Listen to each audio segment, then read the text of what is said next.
Not today, you know.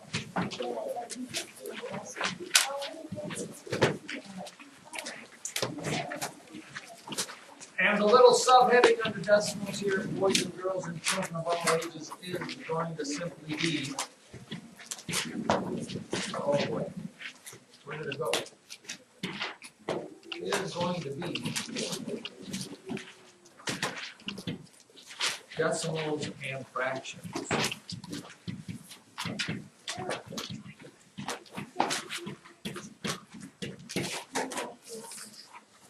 Decimals and fractions. The book just wants you to be able to write decimals and fractions together. For example, if you remember when we talked about decimals,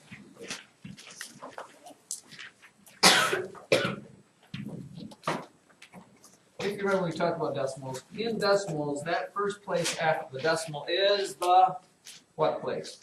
Tenths. The tenths place. And the second place after the decimal again is the hundredths place.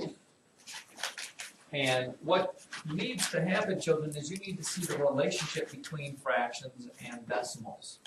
Okay, since 1/10 is 1/10, you can write 1/10 as a decimal just by making it 0.01. 1/10, 1/10.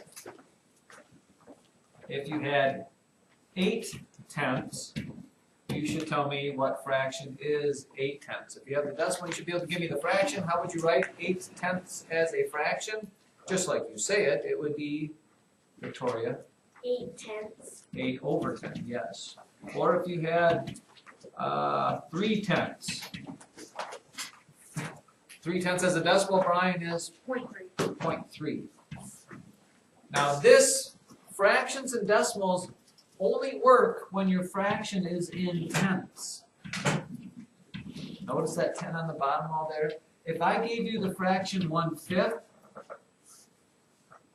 it's not really easy to change that to a decimal. I mean, one way you can is look at your fraction circles because it says there, but you can't just say, oh, 1/5 is 0.15 or any of that stuff. It doesn't work that way.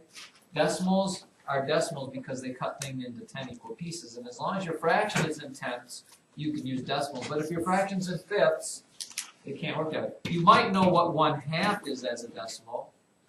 And if you think about this, it's always good to go back to dollars. Half of a dollar is what decimal?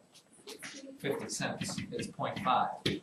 1/2 as a decimal is that. And that's only because 1/2 as a fraction is 5/10.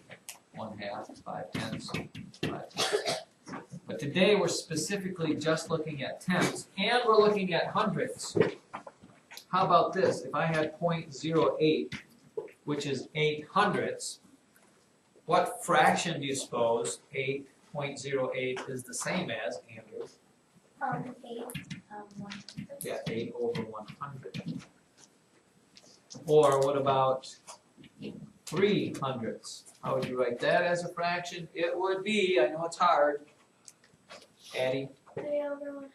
3/100. Now, getting a little tougher here, what about this? What if I had 0.51? Now there's a digit both in the tenths place and in the hundredths place. What fraction is that? Frankie? 51/100. Yeah, it's just 51/100. However many digits are after the decimal, that's how many zeros are after the 1 at the bottom of your fraction. We don't go to thousands for 51/100. How about 0.76? You're writing that as a fraction. It would be Sam Sleazer.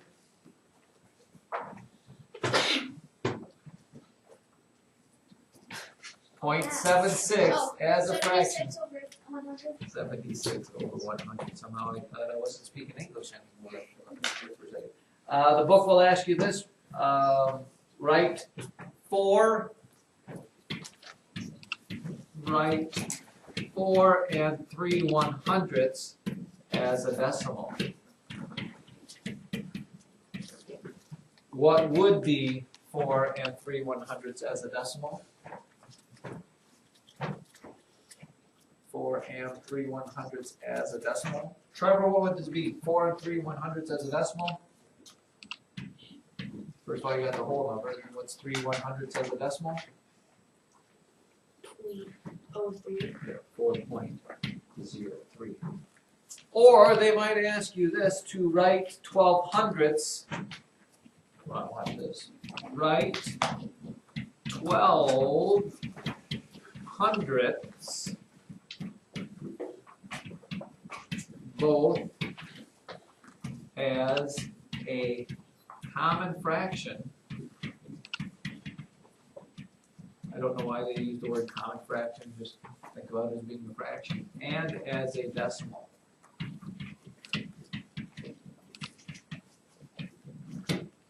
Write 12/100ths both as a common fraction and a decimal. What is 12/100ths as a fraction, and what is it as a decimal? 12/100ths as a fraction, Colin, as a fraction, it's 12/100ths. And as a decimal, it is, Eddie? 0.12. 0.12.